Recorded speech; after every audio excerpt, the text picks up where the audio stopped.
professionelt. Prøv at gøre professionelt. Okay.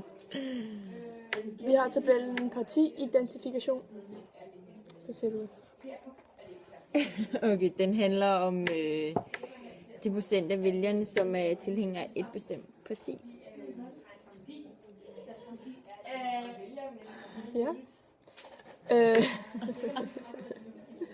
I 1971 der er der 56% af alle vælgere, der er tilhængere af et bestemt parti. Okay.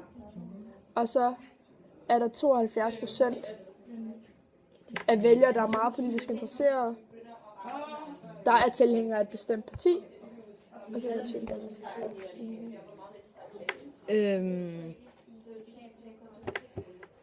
man kan sige, at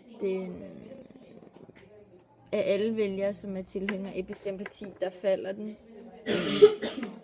hen mod 98, og så begynder den at stige igen.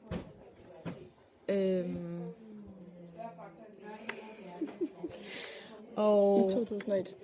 Ja, i 2001 til 2007, der stiger den med cirka 3-4% per 4 år. 3 år. Ja. Og det kan skyldes, at hvad var det for en regering, vi havde i 90'erne? Hvad havde vi for en regering i 90'erne? Socialdemokratisk. Hvor de lovede, at de ikke ville pille ved efterlønnen, blandt andet, som de så gjorde alligevel. Og så endte det med, at vælgerne bare blev måske mere... De havde svært ved at finde ud af, hvilken parti de skulle holde med.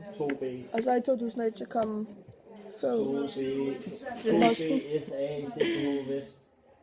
Og så steg den igen. Ja, så kedeligt, vi kan bruge det. Var det fra torsdag, eller hvad? Jo.